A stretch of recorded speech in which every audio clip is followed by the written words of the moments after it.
시청자 여러분 안녕하십니까? BTV 대구 뉴스입니다. 첫 소식입니다. 올 상반기 대구시가 순환선 노선을 중심으로 한 도시철도망 구축 계획을 발표할 예정인데요. 서구 주민들이 서대구역과 서대구로를 경유하는 노선을 최우선으로 해달라는 내용의 진정서를 대구시에 제출했습니다. 이 진정서에는 주민 1,400여 명의 서명이 담겼습니다. 김민재 기자가 취재했습니다. 당초 순환선 노선은 권영진 대구시장 당시 서구를 관통하는 노선으로 최종 확정됐었습니다. 당시 이 노선에 따라 서구 지역 아파트 분양도 대거 이뤄졌습니다. 하지만 홍준표 전 시장은 취임 직후 더 큰 순환선을 표방했고 노선은 전면 재검토됐습니다. 이거 다 백지화 만들어 놓고 그러니까 이 분양 받으신 분도 너무 절망이죠. 평리뉴타운 개발 하시면서 지금 많은 세대가 입주했는데도 불구하고 예전에 진짜 평리동, 비산동 그런 수준하고 다르지가 않아요. 지금 사시는 분들은 너무 절망스러워요, 솔직히. 도대체 국회의원들이나 구의원들 이런 분들 뭐 하시는지 모르겠어요. 대구 서구 주민들의 서명이 담긴 진정서입니다. 대구시가 현재 연구 용역 중인 도시철도망 구축 계획에 서대구역과 서대구로를 경유하는 노선을 최우선 순위로 해달라는 내용이 들어 있습니다. 서명에는 서대구 영무 예다음 아파트 총 1,418세대 중 1,415세대가 참여했습니다. 없던 내용을 저희가 다시 해달라고 억지 부리는 것도 아니고 있어가지고 확정된 내용을 다시 봐달라는 거예요. 불편함이 있어서. 그게 대구시에서도 진행을 했던 부분이 뭔가 문제가 있고 불편함이 있었기 때문에 사업을 진행했고 확정을 했던 부분이고요. 저희가 진정서를 넣고 하기 전에 서구에 이제 관련된 분들이 먼저 움직여 주셨다면 좋지 않았냐. 현재 대구시는 앞으로 10년 새로운 도시철도망을 구축하기 위한 연구 용역을 진행하고 있습니다. 올 상반기 안에 초안이 나올 예정입니다. 각 정당 대선 후보들에게 건의할 지역 대선 공약에도 순환선 구축이 포함되어 있습니다. 순환선 문제도 지금 연말까지 저희가 도시철도망 구축 10년 기본계획을 수립하는 그 내용에 담겨 있습니다. 그래서 아마 상반기쯤에 초안이 나오면 주민공청회라든지 의회 의견 청취 등 절차를 충분히 소통을 해서 연말까지 국토부에 계획에 대한 승인을 받도록 그런 절차를 시민과 소통을 통해서 밟도록 그렇게 하겠습니다. 서구는 8개 구군 중 유일하게 대구 지역 도시철도 3개 노선에서 소외되어 있습니다. 서구 주민들은 서대구역과 서대구로를 경유하는 노선이 최종 확정되지 않을 경우 서구의 낙후는 가속화될 거라며 크게 우려하고 있습니다. BTV 뉴스 김민재입니다. 내년 9월로 예정돼 있던 영남중학교와 영남고등학교의 이전이 안개 속에 놓였습니다. 학교 부지 매각이 여러 차례 유찰되면서 이전이 가능할지 불투명한 상황인데요. 학교 재단 측은 일단 내년 9월 이전은 쉽지 않을 것으로 내다보고 있습니다. 천혜열 기자가 취재했습니다. 영남고등학교 인터넷 홈페이지입니다. 내년 9월 학교를 다른 곳으로 이전할 예정이라는 공고문이 돌연 자취를 감췄습니다. 신입생 원서 접수를 앞두고 학교 이전 사실을 알리기 위한 공고문이었는데 최근 학교 측이 이 공고문을 내린 겁니다.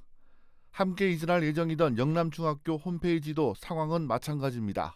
여러 가지로 지금 문제가 조금 해결해야 될 문제가 조금 더 있지 않습니까? 그런 것들을 조금 해결하고 난 다음에 움직여야 돼가지고. 영남중고등학교의 내년 9월 이전 개교가 불투명해졌습니다. 현재 부지의 매각이 지지부진하기 때문입니다. 영남교육재단은 중학교와 고등학교 부지를 매각하기 위해 올 들어 5차례나 입찰을 진행했지만 모두 유찰됐습니다. 토지 4만 제곱미터, 건물 2만 7천 제곱미터에 대한 최저 입찰가를 최초 2,341억 원에서 최근 1,872억 8천만 원까지 내렸는데도 아직 사겠다는 사람은 나타나지 않고 있습니다. 고등학교 이전 예정 부지를 소유하고 있는 A건설사가 유력하게 거론됐지만 회사 내부 사정으로 입찰에 참여하지 못하고 있는 상황입니다. 일단은 저희도 기다리고 있습니다. 해서 저희도 저희 나름대로 풀어야 되는 문제점이 조금 있고 또 여러 가지도 이제 그래서 기존에 좀 없었던 일들이 이렇게 일어나고 있으니까 저희가 지금 법인 쪽에서 좀 심사숙고해서 뭔가 이렇게 방안을 찾고 있습니다. 영남중학교와 영남고등학교의 이전은 현 부지의 매각이 전제되어야 가능합니다. 부지의 매각 없이 학교 이전이 가능하겠냐는 우려 속에 학교 재단 내부에서도 내년 9월 이전이 쉽지 않을 것이라는 전망이 흘러나오고 있습니다. BTV 뉴스 천혜열입니다. 올해는 광복 80주년을 맞는 해입니다. 대구 근대역사관에선 대구 이육사를 재조명하는 특별기획전을 열고 있는데요. 이육사 선생은 안동에서 태어났지만 대구로 온 후 스스로를 대구 이육사로 부르며 시인이자 독립투사로서의 피 끓는 삶을 살았습니다. 대구 근대역사관이 시인으로만 널리 알려졌던 이육사 선생의 항일 무장투쟁 인생을 새롭게 조명했습니다. 우성문 기자의 보도입니다. 1904년 5월 18일 경북 안동에서 태계 유황의 14대 손으로 태어난 이원록. 40년생애 중 10여 년을 대구에서 산 그는 대구에서의 생활 동안 신문기자 이활로, 저항시인이면서 독립투사인 대구 이육사로 피 끓는 삶을 살았습니다. 이육사라는 이름은 1927년 10월 장진홍 열사 의회에 연루돼 옥살이를 하면서 받은 수임번호 264번에서 따온 것입니다. 이육사 선생은 본인 스스로 대구 이육사라고 일컬을 정도로 대구에 대한 애정도 많았고 대구와 관련된 많은 기사도 썼고 또 독립운동의 시작, 바로 대구에서 시작을 했습니다. 저항시인 이육사로 널리 알려졌지만 그의 삶의 궤적은 매우 다양하고 역동적입니다. 신문기자 시절 양주장 노동자들에게 휴일을 보장하라는 글을 통해서는 1970년 청계천에서 근로기준법을 준수하라며 분신한 전태일 열사보다 앞서 노동자의 권익을 외치기도 했습니다. 대구 양령시와 민속놀이, 장치기 등 우리 전통문화 보존에도 앞장섰습니다. 무장 독립투쟁에도 몸을 던졌습니다. 1925년 당시 달성공원 앞에 있던 조양회관에 첫 발을 들여놓으면서 독립운동을 처음 시작했고 1932년 4월 중국으로 활동 무대를 옮겨 본격적으로 무장투쟁에 참여할 계획을 세웠습니다. 의열단이 설립한 조선혁명 군사정치간부학교 1기로 졸업했고 1944년 베이징 감옥에서 순국할 때까지 당시 기록과 편지, 사진자료 등은 치열했던 독립투사 이육사의 삶을 새롭게 비춰줍니다. 우리가 교과서에 광야라는 시를 배워서 이육사 선생은 시인으로만 알려져 있는데 실제로는 수필도 썼고 소설도 썼고 또 직접 그 군사 학교에 수료했던 그 어떤 혁명가였습니다. 광야, 절정, 청포도 등 대표작 가운데 본인이 가장 아끼는 작품이라고 한 청포도를 두고 이육사 선생은 이렇게 말했습니다. 내 고장은 조선이고 청포도는 우리 민족인데 청포도가 익어가는 것처럼 우리 민족도 익어간다. 그리고 곧 일본도 끝장난다. BTV 뉴스 우성문입니다. 올해는 광복 80주년이면서 한일 국교 정상화 60주년을 맞는 해입니다. 이를 기념한 특별 전시가 서울 역사박물관에서 열리고 있는데요. 임진왜란 후 외교의 문을 열기 위해 일본에 파견된 통신사절단의 활약을 엿볼 수 있습니다. 강혜진 기자입니다. 일본과의 외교 시작을 기록한 대일외교 공적 기록들. 임진왜란 후 10년 만에 외교의 문을 두드린 조선통신사의 활동입니다. 일본 막부의 요청으로 조선에서 파견돼 통신사로 떠나지만 나라의 충성심을 전하고 이들의 고민도 기록했습니다. 외교로 만난 사람과의 관계를 넘어 문화와 국가 교류에 앞장선 통신사는 국교 재개 갈등을 해소하고 평화 유지에 앞장서는 교훈으로 남습니다. 이런 통신사라는 게 외교를 통해서 시작을 했지만 지속적인 관계 맺기를 통해서 그 외교가 개인 간의 만남으로 이루어지고 그리고 문화 교류로 이루어지고 또 국가 쪽의 역할이 개인의 교류로 이루어지고 그게 그런 부분들 때문에 통신사가 특히 지금 한일 관계를 살펴보기 위해서 되게 의미 있는 부분이라고 생각합니다. 한양에서 에도까지 왕복 4,600km, 1만 리에 이르는 대장정. 조선통신사는 한일 관계를 잇는 중요한 가교였음을 보여줍니다. 한글이 새겨진 도자기든 민중 생활 속에 스며든 문화예술 유물도 감상할 수 있습니다. 여기에는 제1동포 사학자 고 신기수 선생이 생전에 오사카 역사박물관에 기증한 신기수 컬렉션 100만 점 중 30점도 포함돼 있습니다.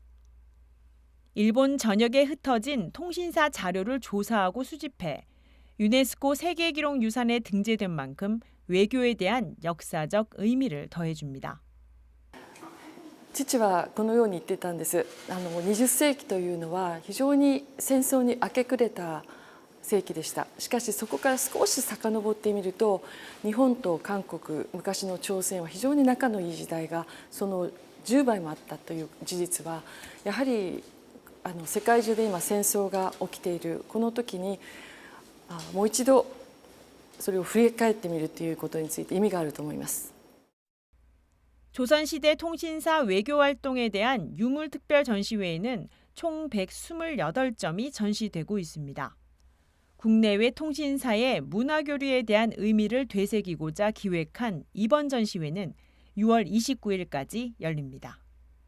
BTV 뉴스 강혜진입니다. 취업이나 대학 진학을 이유로 혼자 사는 청년들이 늘고 있습니다. 대부분은 원룸이나 오피스텔에 살고 있는데요. 방범이 취약할 수밖에 없는 1인 가구 청년을 위해 천안시가 안심보안캠 설치를 지원합니다. 대구에서도 그 필요성이 부각되고 있는데요. 송영환 기자입니다. 강원도 원주가 고향인 이소정 씨. 올해 취업한 새내기 직장인으로 대학 기숙사를 나와 자취를 하고 있습니다. 밤늦게 돌아오는 일이 많았었는데 그때마다 좀 무슨 일을 겪진 않았지만 좀 무섭기도 하고 아무리 이중 장치가 있다 하더라도 그 불안한 마음은 항상 있었어서. 실제로 혼자 사는 청년들은 대부분 원룸이나 오피스텔에 거주하고 있어 비교적 방범에 취약할 수밖에 없습니다. 이런 가운데 천안시가 1인 청년 가구를 대상으로 안심보안캠 지원 사업을 추진합니다. 대상자로 선정되면 무선 CCTV와 문열림 센서, SOS 비상 버튼이 설치되고 24시간 긴급 출동 서비스도 제공됩니다. 6개월 이상 천안에 거주한 만 18세에서 39세 1인 가구가 대상인데 지난해 63명에 이어 올해 100가구를 지원할 예정입니다. 오는 18일까지 천안청년센터 이음 홈페이지를 통해 신청하면 됩니다. 청년 1인 가구 비율이 24%에 달하고 해마다 비율은 늘어난다고 들었어요. 그래서 청년들이 안심하고 생활할 수 있는 분위기 조성을 위해서 천안시는 이 밖에도 생필품이 담긴 행복 꾸러미와 집수리 아카데미 등 1인 청년 가구를 위한 다양한 시책을 추진할 계획입니다. BTV 뉴스 송용환입니다. 봄 나들이 철을 맞았지만 이번 산불로 피해를 입은 경북은 관광객까지 크게 줄면서 울상입니다. 경북 관광 활성화를 위해 할인 등 여러 가지 행사가 마련됐는데요. 자원봉사와 관광, 기부와 소비가 하나로 연결되는 의미 있는 캠페인이 진행되면서 빠른 복구와 일상 회복을 응원하는 마음으로 산불 피해 지역을 찾아 떠나보는 건 어떨까요? 이하영 기자가 보도합니다. 유네스코 세계문화유산인 안동 하회마을. 지난 3월 말 의성에서 발생한 산불이 안동까지 확산하며 마을 코앞까지 화마가 닥쳤습니다. 다행히 피해는 없었지만 산불로 방문객이 크게 줄었습니다. 안동시는 위축된 관광 산업을 활성화하기 위해 희망여행 기획전을 열고 숙박과 맛집 등 분야별 최대 40% 할인 혜택을 제공합니다. 네, 저희가 경북 봐야지라고 거기 사이트가 만들어져 있거든요. 경북 11개 시군 종합해서 이렇게 관광 상품을 판매하는 경북 봐야지라는 사이트가 있는데 거기 회원 가입을 하시고 거기 프로모션 거기 들어가셔가지고 할인 쿠폰 받아서 쓰실 수 있는 거거든요. 청송구는 기존 단체 관광객 중심의 여행사 인센티브 제도 외에 개별 관광객에게도 다양한 혜택을 제공합니다.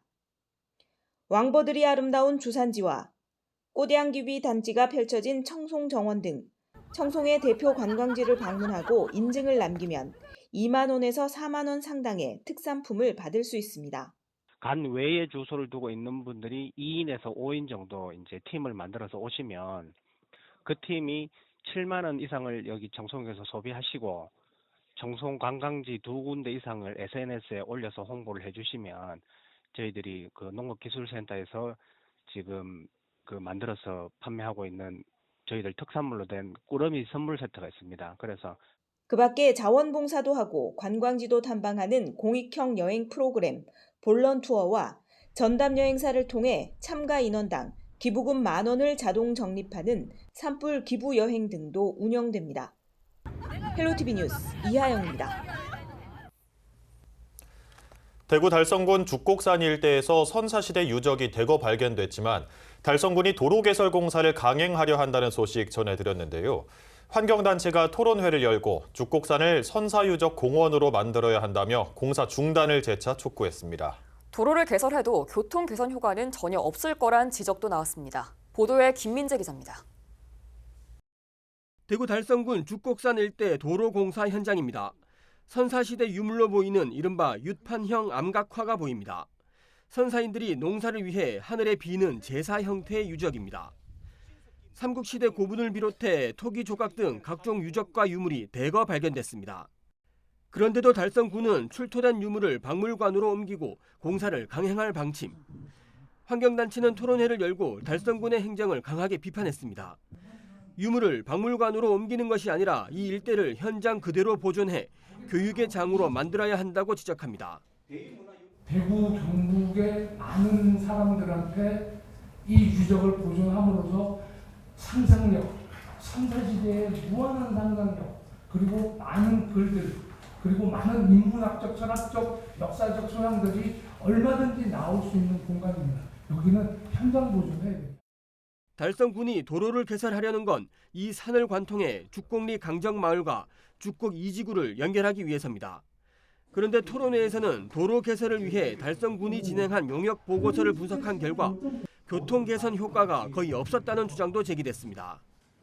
사업 시행 시 교통 수요율 즉 보면은 어떻게 나오냐면 평균 지체 시간이 4.5초대로 서비스 시 수준으로 양호한 것으로 나타났습니다. 그런데 사업 시행 시하고 사업을 하지 않을 경우 평균 지체 시간이 0.5초 정도 차이 납니다.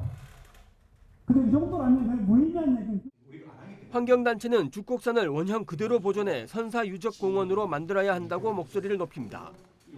도로 따위를 내서 개발을 할 곳이 아니라 이대로 아까 얘기했던 선사유적공원으로 그렇게 만들어서 원형 보존을 해야 된다. 환경단체는 달성군에도 토론회에 참석해달라고 요청했지만 달성군은 참석하지 않았습니다. BTV 뉴스 김민재입니다.